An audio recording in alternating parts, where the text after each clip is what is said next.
This is the coolest part of the day, which is why we have to leave early in the morning before it gets super hot. In some ways, water's like gold, you know? You can live without food for a long time, but you can't really go more than a few days without water. And people have fought over water for centuries, eons, but who knew that just a little bit of water not to die would be so difficult and controversial. Well, some people believe giving the migrants water is God's work, and other people believe taking the water away from the migrants is God's work.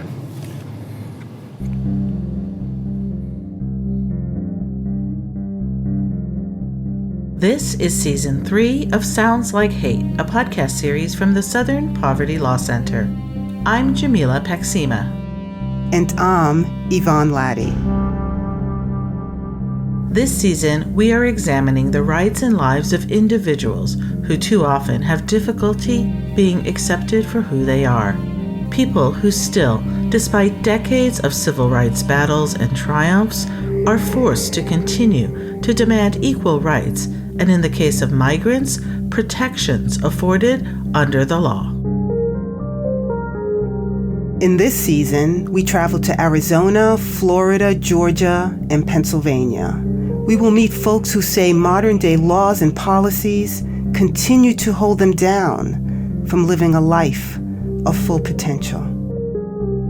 For some people, discrimination and hate is experienced in overt actions.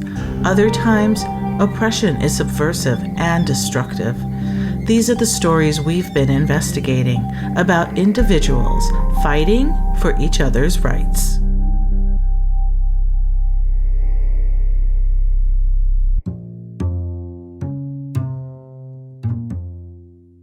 In part 1 of The Unwelcome, we are on the Arizona border. Migrants are crossing the southern border in record numbers. So far in 2021, over 1.5 million migrants were detained, with reports of many attempting to cross the border 3 to 4 times in a single month. But it's not just the harsh conditions of the desert or border patrol migrants need to fear. Militia groups led by fatigue-clad individuals, many of them ex-military or ex-police, roam the desert, searching for migrants to capture. They use social media to brag about their adventures tracking migrants. They use propaganda often used by anti-immigrant groups and conspiracy theorists to warn viewers of what they call the dangerous migrants, who they say work for drug cartels, and claim they are trying to stop human trafficking.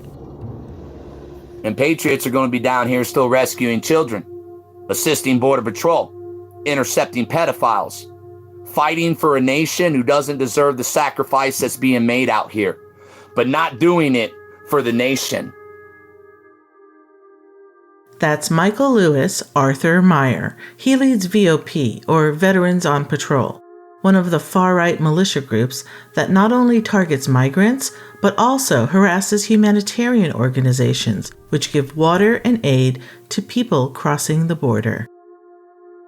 A warning to our listeners, the claims made by Meyer in our report are disturbing, violent, unsubstantiated, and often based on existing conspiracy theories circulating in the United States. VOP is not sanctioned by the U.S. government, and they seem to follow their own rules and laws in the desert. And our own government, the Arizona Republicans and Democrats, are running cartel water stations behind the checkpoint to help anyone who wants to fill up their black jugs and make it around this checkpoint with the bag full of fentanyl, with the unaccompanied child, with the female sex traffic victim, with the cheap labor, with whatever it is. Freddie Cruz, a research analyst with the Southern Poverty Law Center, tracks anti-government groups, which include paramilitary militias, like Veterans on Patrol, who seek vigilante justice. Some of the folks in the anti-government circle refer to him as Screwy Louie. He's an individual we've been tracking for at least 3 years now, who sort of made his mark early on in 2018 with this idea that he had identified supposed child sex camps. And he has a small group of loyal followers who essentially live out in the desert in Pima County with this idea that they will be intercepting and stopping cartel smugglers and drug traffickers. Since the election of Donald Trump, the number of organized groups operating independent paramilitary forces has grown. They are often labeled as either militia or anti-government groups. In 2020, the SPLC tracked 566 extreme anti-government groups. Nowhere are they more visible than on the U.S.-Mexico border. During the past year, Arizona became a hotspot for right-wing extremism. The militia members in some cases arm themselves with guns, scopes, and motion-activated video cameras to stalk migrants in the scorching hot desert. They destroy their water sources because they say it's the patriotic thing to do. Here, Cruz is talking about Humane Borders, one of the humanitarian groups Meyer targets. These water tanks are easily recognizable. They're large blue tanks. Meyer's mission for the past, I would say, 2 years, it varies from either just dumping the water to damaging the water tanks. And a lot of the sort of rap sheet that he has comes from vandalizing these water stations and in some cases trespassing to vandalize these water stations. In his view, Humane Borders has been aiding the cartels by giving them water. Not today. Cruz says there's no evidence of this, but Meyer continues to use social media platforms to spread this false message. Typically, the type of content that's being uploaded to platforms like Facebook, Instagram, and Telegram, it's typically videos and pictures showing Meyer and other members of his group stopping, interrogating. In some cases, they film themselves rummaging through the belongings of migrants, with this idea that they're essentially doing Border Patrol's job. I asked Cruz if Border Patrol needs their help. Border Patrol does not need their help. Vigilante activity has been present on the border for decades now. Border Patrol has repeatedly stated citizens are not needed. John Mennel of Border Patrol Public Affairs declined an interview, but gave us this statement. CPB does not endorse or support any private group or organization from taking matters into their own hands. Furthermore, forced detention can also be viewed as a criminal offense.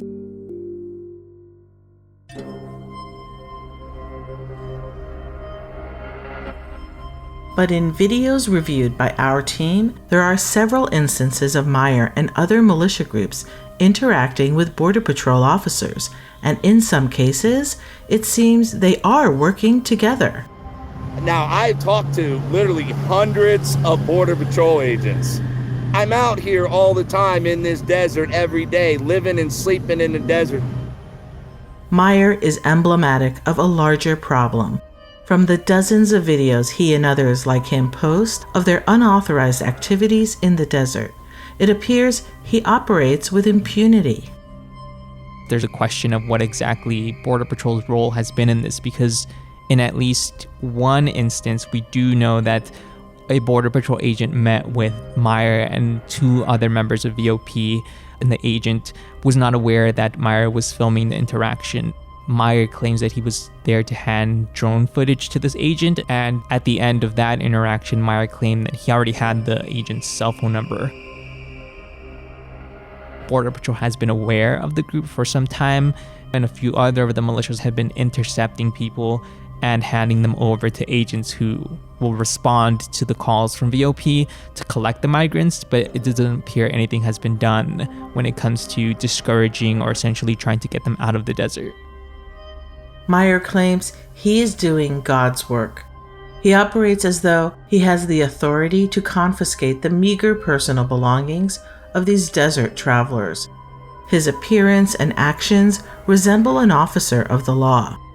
Here, in this May 22, 2021 video, he is recording the content of the personal phones he has commandeered, which include photographs and videos of babies, families, and what appears to be personal images migrants hold dear. I'm trying to get what I can recorded before turning the phone over to Border Patrol Intelligence. We saw this before where they've done a side-by-side. Look, yeah, there's the child again. He then uses the migrants' images to claim he has proof of human trafficking before handing the migrants off to Border Patrol. You can't just go around collecting things or taking cell phones from people, stopping people. A quarter mile. The destination is on your left. Okay. So be on the left side of the street. Okay. Be coming up. Jamila and I are weaving down a mountain road into a residential section of Tucson, where modest one-story desert-colored homes dot the landscape. Tucson is just about an hour from the Arizona-Mexico border. We are heading to Humane Borders, whose only goal is to give migrants life-sustaining water. This group is a frequent target of Meyer. Doug? Hey, Doug. Hi. We'll just park. We'll be right there. Doug Roop is a middle-aged man, a retired elementary school teacher with gray hair poking out of a blue Humane Borders cap. The cap color matches the 55-gallon barrels that sit in their courtyard, ready to be filled with water and driven out to the desert in pickup trucks. Each barrel has a sticker of the Virgin of Guadalupe, or in Spanish, La Virgen de Guadalupe, the patron saint of Mexico, who was seen as a champion of the underdog, the ultimate Mexican mother, a protector, and her image is what tells the migrants the water is safe to drink. Neither hunger nor thirst, nor will the desert heat or sun beat upon them. He who has compassion on them will guide them and lead them beside springs of water. Isaiah 49:10. There are at least 80 passages in the Bible that speak about taking care of strangers. The Bible passage is on a sign that overlooks the courtyard and the barrels. Doug is the chair of Humane Borders. He started working with the interfaith nonprofit 20 years ago. Started keeping the trucks up and running, kinds of things to do that I could make up as I went along. Humane Borders office looks like a place where lots of work gets done.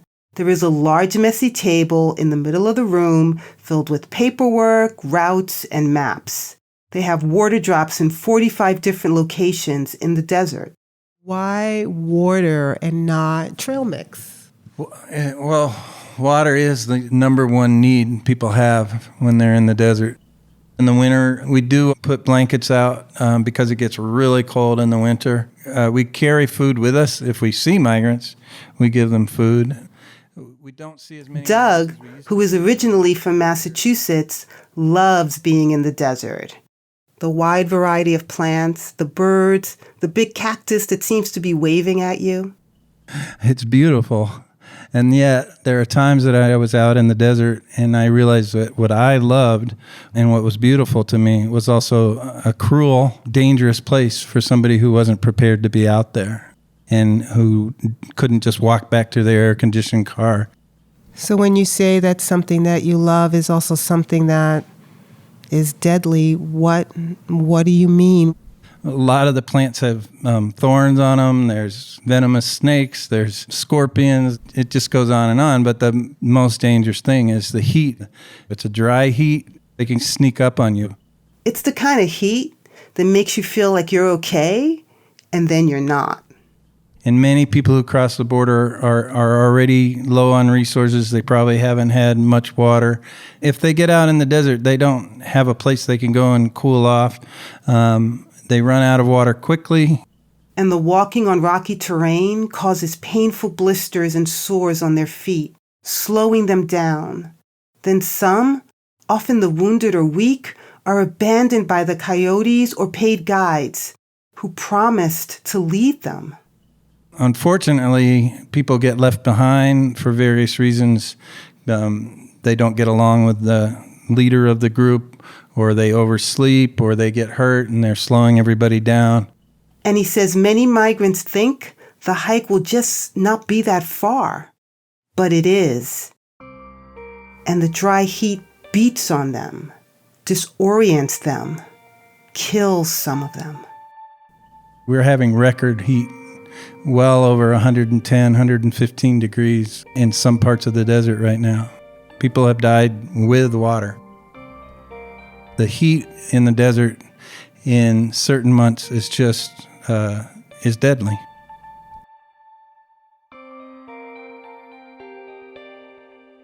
Gregory Hess, a forensic pathologist and chief medical examiner for Pima County, says most of the migrants' bodies are found soon after they die. 7% die of injuries and 3% have suffered a gunshot wound. And those wounds, according to Hess, usually involve incidents with Border Patrol, not the cartel. The vast majority die as a result of exposure. So exposure could include heat stroke or heat exhaustion, dehydration, maybe lightheaded and dizzy and nauseous and vomiting, delirium, not thinking straight. Our biggest category are people that die within about a day of being found. And then our second biggest category are skeletal remains that we know have been there for a long time. And then we have a smattering of everything in between. Most of the dead are young men in their 20s and 30s, and their bodies have been found deep inside the desert and near the border wall. Some remains are just bones. The majority of the 600 unidentified bodies that lay in the Pima County morgue are migrants. If there is no hope of identification, they are cremated.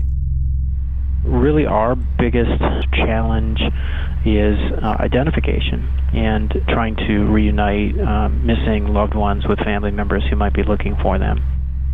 Humane Borders, in partnership with Pima County's Medical Examiner's Office, has created a migrant death map.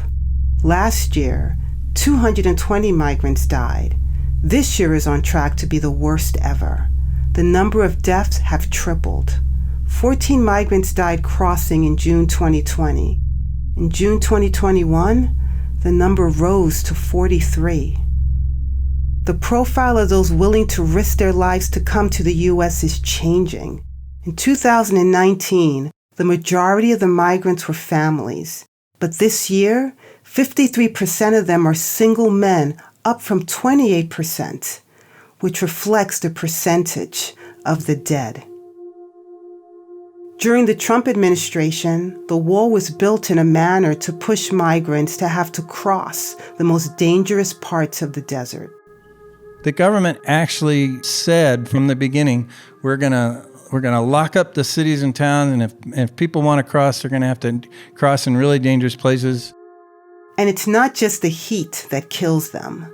Policies which limit options for a path to asylums, some argue, force people to have no better option than to cross the potentially deadly desert.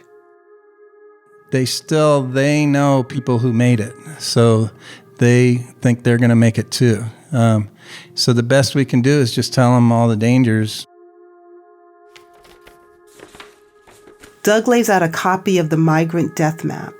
It's filled with red dots, which represents where migrants have died as they trek through the desert. So if you're in Mexico and somebody like me says, it's really dangerous going through the desert, I can show them a map with all the places where people have died. Ironically, many of the migrants wear fatigues, just like the militia who target them. So there's a whole industry in Mexico now selling camouflage backpacks and clothes and hats and all of that to people. We know that there's these militia groups that are destroying the water setups that you guys have. Well, over the years, we've had a number of groups that try to organize because they think this is how they're going to stop migration, is by stopping the water stations.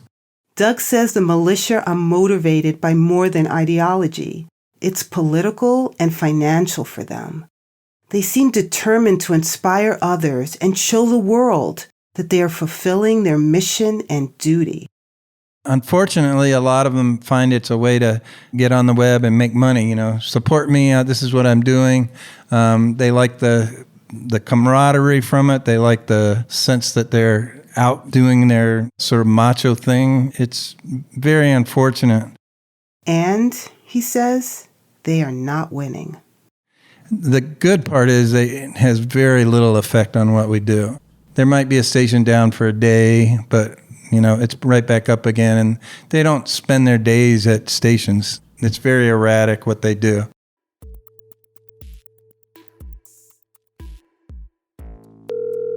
So we gave Meyer, a VOP, a call. Hello? Hello, is this Mr. Meyer? Speaking. First of all, do I have permission to record our conversation? Well, I'm recording yours. Well, generally, I like to ask permission.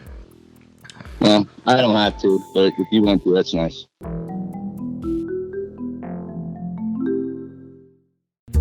Are you enjoying this programming? You can support this project right now, along with all the important efforts of the Southern Poverty Law Center, a nonprofit organization that works to dismantle white nationalism and bolster our inclusive democracy. Simply visit www.splcenter.org and click the donate button. There, you'll find all the quick and easy ways to support the production of this content and join in the SPLC's movement for a more just and equitable society.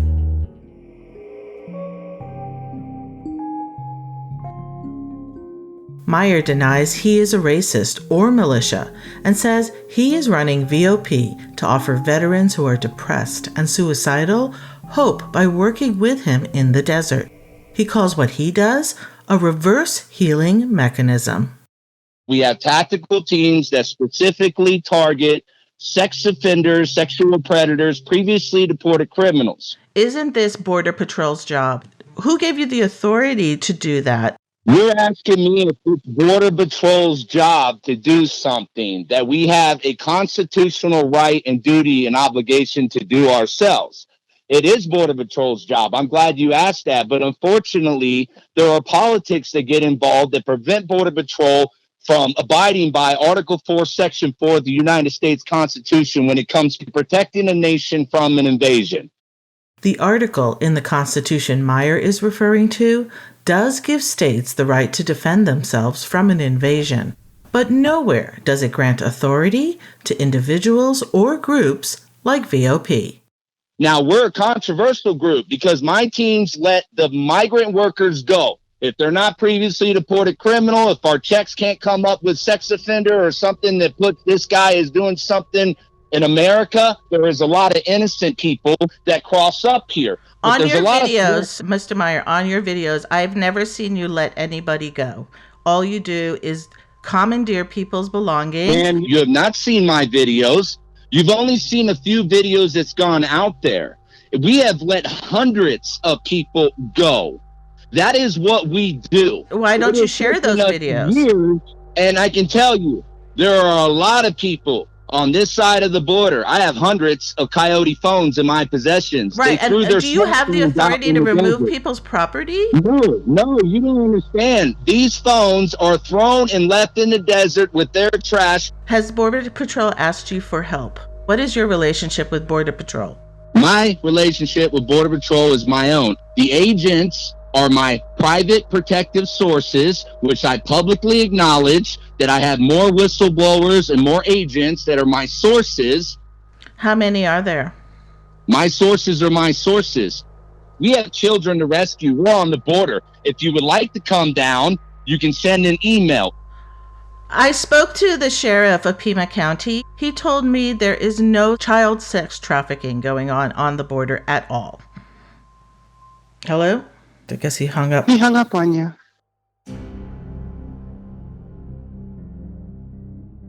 The militia are telling a very different border story.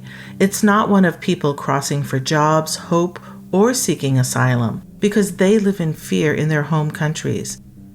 They are not talking about the deadly desert crossing conditions, the hunger and thirst. Their story is one of dangerous, bloodthirsty drug cartels trafficking women and children.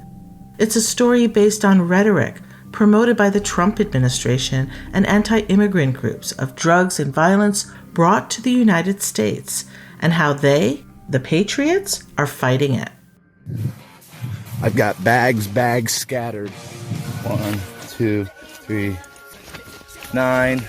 I'm just doing backpacks right now. You're listening to Meyer in a social media video featuring images of Rebecca Furland of the Arizona Desert Guardians on patrol. Furland has over 5,000 followers on her Facebook group.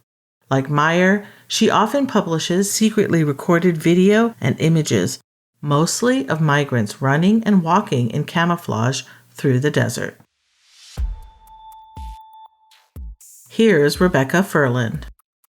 I just want it made very clear that our group is not a militia at all. Yes, we do have, I carry a 9mm when I go out, but I've never had to draw my weapon or think I needed to draw my weapon in any situation at all on that border. Furland says the work her group is doing is educational. We educate people about what's going on the border, and we also, we call the appropriate people like you're supposed to, Border Patrol, and they come pick up the people. If you looked at any of my videos, we're non-aggressive. Furland attests her group also provides water, and her goal is to help clean the desert of debris left behind from the migrants. Oh, yeah. Oh. But in this video, Furland's motives are concerning. She is seen dumping out the water she finds stored under desert bushes in 1-gallon plastic jugs.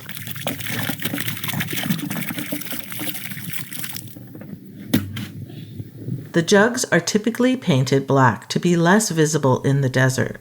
Her colleague deliberately stabs holes with his large utility knife in each of the 7 jugs they find. Jam this a couple times. Often, these vigilante groups allege local law enforcement and Border Patrol are overwhelmed. We believe that there needs to be reform of some kind. They need to come legally, but we have to fix that problem. And there's a lot of negative coming with the positive. We don't say that everybody that comes across that border is bad in any way. We know that people are lied to, and we know that they are manipulated and sometimes forced into certain things. But we also know that there's some really bad people and entities in that desert. In another video published on February 28, 2021, Furland and Meyer are on a hill surveilling a small compound in the desert. They claim to have been observing people there for 3 hours. Furland is convinced without any apparent evidence this is a site for human trafficking of children. And she alleges this is an undercover operation led by Humane Borders. If you look really careful, I just zoomed in for you. This is your Humane Borders. Humane Borders thinks it's okay to track kids through here. The only kids that are getting tracked through here are the kids that are coming up missing that nobody knows about. Those are the unaccompanied minors that have been sold to the cartel or the cartel have stolen. Guys, innocent families don't come through this camp. But what's missing from the vigilante narrative is the fear and desperation the migrants experience as they walk through the desert. Some are injured, others dehydrated. In these 911 calls, you can hear their voices. Over and over they say, perdido, which means lost in Spanish. The migrants who call have given up. 911, where's your emergency? Pues estamos perdidos. I have Heriberto. He said he's been calling since yesterday. Estoy perdido. ¿Estás perdido? Sí. They said their feet hurt. They can no longer walk. We're responding for a 15-year-old male complaining of heat stroke. What coordinates do you have? Negative 111.3366.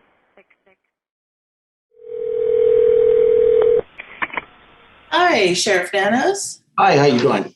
I'm good. It's nice to meet you. This is Yvonne Lottie. She is my co-host. Hi, nice to meet you. We reached out to Sheriff Chris Nanos, hoping he might have answers. Some say his department has responsibility to address this crisis. After all, his county is the largest along the Arizona border. It's incredibly helpful to hear from you. Okay, well, we'll see, huh?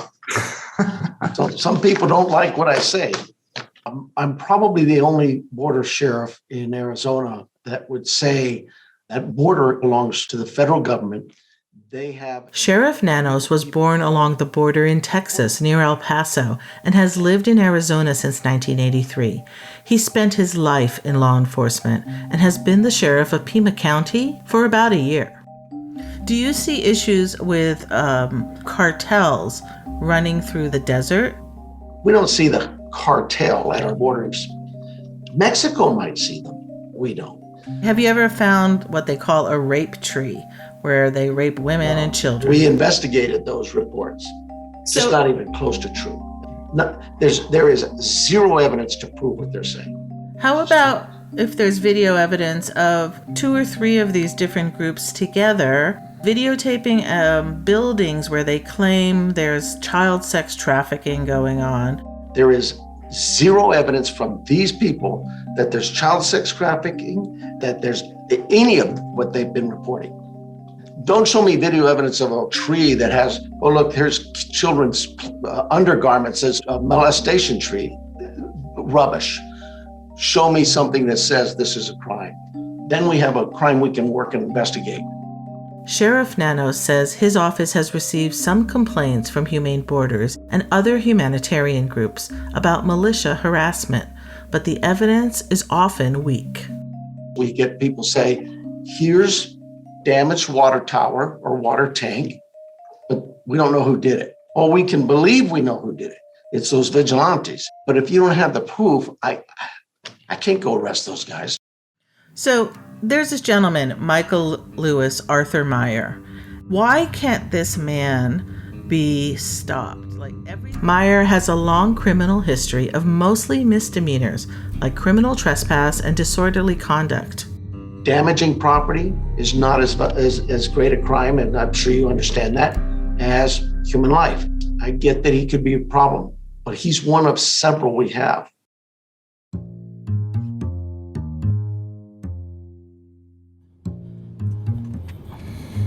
Yeah, we had an early rise this morning.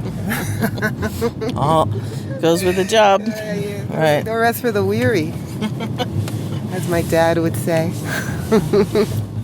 It's a bright sunny morning in Tucson, and we are heading to Humane Borders to visit a few of their water stations. But this is every day for Humane Borders. I mean, this is what they have to do every day to go out to supply the water all around this region. We spot Doug by one of Humane Borders' pickup trucks, loaded and ready to go. Hey, Doug. How are you? Good, I'm good. So, what do we got back here? We've got extra flagpole, water, extra tank. This is our smaller truck. We use this when we go out just to make sure that a particular couple barrels are in good shape. And there's baggies filled with food. There's peanut butter for protein. There's applesauce for liquid. There's SpaghettiOs, which they might not eat right away. They might, eat those later when their stomachs are calm again. A granola bar for quick energy. We climb into the pickup and are off, quickly out of this dusty section of Tucson and into the highways surrounded by desert. We see coyotes and roadrunners. The tall cactus that seem to be beckoning you to enter the desert are seemingly everywhere. It seems so endless. It's like you put the water out there and then the next month more people cross and more people are dead out there in the desert. What drives you to keep going? I wake up in the morning. I'm not thinking about all the deaths. I'm thinking about, do we have enough barrels? Do we have enough volunteers to service the barrels? Are the tires in good shape on the trucks? I try to stay focused on what we can actually do, because if I think too much about it, it's just an overwhelming problem. The desert landscape is uneven. It's rocky. There are snakes and scorpions and bobcats. And there's the heat, rising to over 100 degrees. There's no shade and no water. Doug drives us to a water station that he says has been a target of Meyer. So is this the one that Meyer has sabotaged before? Yeah. And how do you know it's him? Well, because he live streams where he is, believe it or not, and that's not enough. We've never gotten video of him actually doing something. He'll say he's going to do something, and then the video goes off, and you see the barrel messed up, but you can't prove that it was him, and it's only a misdemeanor, so the police are not that interested. Today, the water barrel is untouched. And so this is 55 gallons? Yeah. Our goal is to keep it full, of course. And is it cold? It's not cold. Right now, it's probably good, though. You can take a taste. A lot of these barrels will have a slight flavoring because we get these from a soda manufacturing company. What do you taste, Yvonne? Definitely has some sort of aftertaste of something. Something lemony, limey, maybe. You sound like wine tasting. Yeah. We climb back into the pickup truck and head to another water barrel. But this site, we have to hike to because of the heavy rains the night before. We'll go in until we hit the big puddle and then we'll just get out. We pass a checkpoint. Things are quiet, though, and Doug's pickup truck is waved through. Our eyes are peering into the desert, looking, searching for migrants, for clues. I see someone move near a shrub and wonder, was that a migrant? We drive deeper and deeper into the desert until Doug stops in front of a large lake-like puddle. Somebody was down here in a vehicle with chains, so they must have been worried about the mud. See, there's the reason we're not going to keep driving. I see it right there. Puddles. Yeah. And so our mile hike begins. Doug is talking about mines and history, but my focus is on the thorns from the plants pinching me through my shirt, the sweat pouring down my face and soaking my shirt. I can't see Jamila, who's behind me. I'm walking straight ahead as fast as I can, dodging obstacles, just trying to make it to the water station. I feel disoriented, like I could not find my way back to the pickup alone.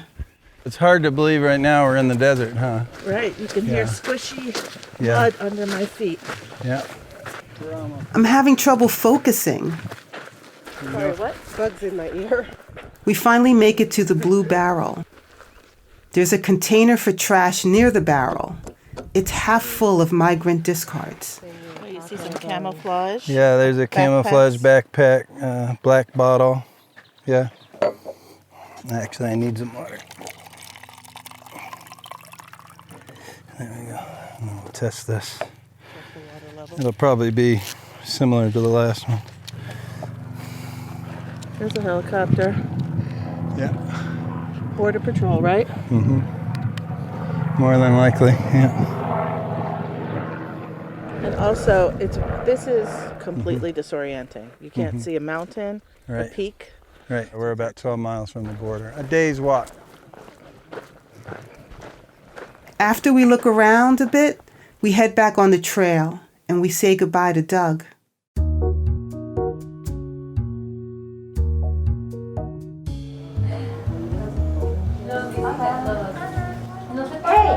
Where'd she go? I have a job for you. The next day, we go to Casalitas in Tucson. They help migrant families find short and long-term shelter and help reunite families. They're kind of a big family of 5, and I don't think they've sent their information, flight information to us. Do you mind? If a facility could speak, this one would shout, "We will help you. You are safe." It's colorful with arts, plants, and flowers. A large brown-skinned papier-mâché of a Statue of Liberty welcomes asylum seekers into a large room that looks more like the reception area at a school fair. There are rows of tables with nurses administering COVID-19 vaccines. There's free clothes, showers, food, and rooms to sleep in. Volunteers are buzzing everywhere, mingling with families who need help. Hold on. Hey, there's the man. Hey, Diego. How are you? We meet Diego Pina Lopez, the program manager, and take a tour of the large, bustling facility. It was a busy morning with about 150 new arrivals. We saw the statistics just come out in June that we are at the highest number of migrants coming across the southern border of the United States. What nations are people coming from? I've seen people from all around the world. I've seen people from Russia, Cameroon, Congo, Haitians, Brazilians, Romanians, most if not all the Central American countries coming through our southern border. And you can see these diverse faces at the shelter, rummaging through the free clothes store setup or sitting with volunteers trying to sort out what to do next. When the situation for many of these families is a die at home or try to survive in the U.S. or try to make this journey, what would you do? And then I see her, sitting in a chair with a big smile on her face. She's a Haitian woman in her mid-20s. On her lap is her newborn son with a blue and gray striped shirt, blue pants, and thick, shiny black curls. Oh my goodness. Is she oh my God. I can't. What's his name? With Aldi. With Aldi. Very new baby. That was a new baby, yeah. As I look around the facility in Tucson, I see toddlers, pregnant women, teenagers, moms and dads, families who survived the trek across the desert. Some wear ankle monitors. The average stay in Casalitas is 12 to 72 hours. I think these are the stories that really need to come out on the border. It's to say, like, how do we treat people with respect? How do we recognize people's needs? And then how do we work together to make sure that we're moving to be a little bit better than we were yesterday?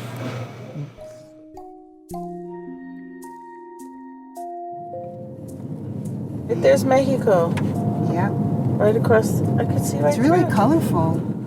Our next stop is Nogales, Arizona, where people can legally cross the U.S.-Mexico border for work, shopping, and day trips. It's also the site of a dramatic view of the border wall. Number one, are you ready? Are you ready? We will build a great wall along the southern border. It's not my first time in Nogales. I traveled with my graduate students years ago on a reporting trip. It was a bustling border town back then, but now it feels desolate. So it's like a you walk vibrant around, market. Yeah, you'd walk around, you're passing people, and you really got to see what a vibrant community the side of the border was. And now it's literally a ghost town. When COVID-19 struck in March of 2020, the Nogales border was shut down for non-essential visitors, and it has not reopened. The effect has been devastating for this small city. Business doors are padlocked, for-lease signs are taped on the windows, and towering above the city is the wall. The border wall is 30 feet high, made of steel and razor wire. There are anti-climbing plates on the top, and the foundation extends 6 to 10 feet underground to prevent tunneling. But this barrier is not enough for Michael Lewis Arthur Meyer. Everyone thinks that Trump's wall is up, but they don't understand that Trump did not give a wall in 60% of our county. 60% of our county has no wall. They walk right across. They dump these children in the middle of the night. Joel Smith, the operations manager for Humane Borders, has experienced Meyer's alarmist rants and toxic beliefs. They've had nasty confrontations. You can hear Meyer irate and trying to claim the moral ground as he yells at Smith in this clip. Humanitarian aid for child traffickers. You're staging humanitarian aid. You're going to try to jump on me at court? Who the you think you are, buddy? I came here to talk to you. No, you didn't come to talk to me. You came to run your mouth. No, I came to talk to you. What was the precursor to what happened here? Because it seems like you wanted to have a conversation with him. Yeah. Well, he'd been making threats for several months. He was going to confiscate and redistribute my stations. Joel is 58. He is tall and lanky, with long gray hair and a white beard. He has been with Humane Borders for over a decade, waking up in the wee hours of the morning to make sure migrants have water. Have you seen evidence of women and children being trafficked through the desert? I have seen no evidence of that. I'm sure it does happen, but it's on a different level, and they're not coming to the desert. They're probably meeting people at the airports. There's cash being exchanged. Human trafficking on that scale requires a lot of officials to turn a blind eye, and there's no way you can get Border Patrol to turn a blind eye to that. If you notice, Border Patrol agents are not making that claim. Joel, a Marine veteran, says he is not afraid of Meyer and the others. I think of them as a pathetic bunch of clowns. But what scares me is that they use the language of violence. They have the images of violence. Cruz from SPLC says militia groups often network and practice drills together. It's also common for militia groups from non-border states to travel and offer their support in Arizona.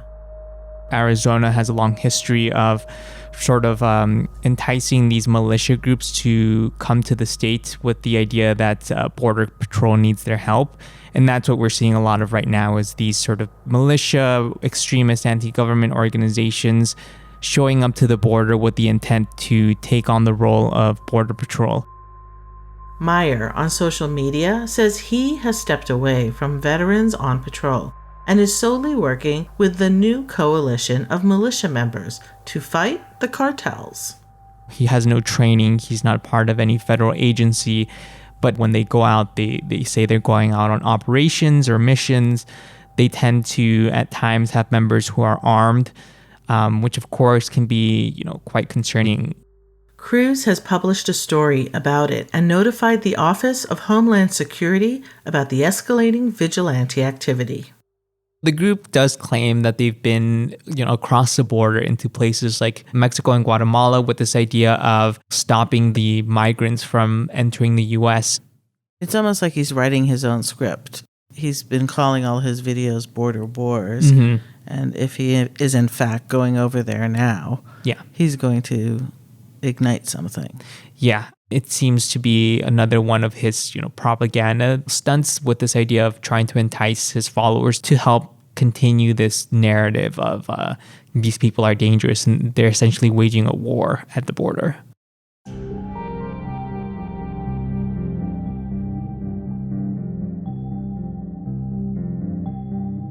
Next, in part 2 of The Unwelcome, we visit the town of Arivaca, Arizona. Population 723, just 11 miles from the border. This small town is infamous for standing up to the militia, but lately, the militia has moved into their town. They tell people across the country that we're all drug smugglers, that we're all child sex traffickers, and that they're like these heroes that are saving America from us. It's not really anti-immigration, it's anti-brown people and anti-poor people immigrating. That's a problem to them. They're just off the deep end somewhere. They're just terrified of everything. These are complicated stories about people who fight for their truth. Those who are demanding affirming policies which will not rob children of their power nor strip any American of having equal access, influence, protections, and voting rights. If you know someone who has experienced a hate incident or crime, please contact the appropriate local authorities or elected officials. You can also document what happened at splcenter.org. This is Sounds Like Hate, an independent audio documentary brought to you by the Southern Poverty Law Center, produced by Until 20 Productions. I'm Jamila Paxima. And I'm Yvonne Laddie. Remember to subscribe to find out when new episodes are released. Please rate and review. It really helps. And thanks for listening.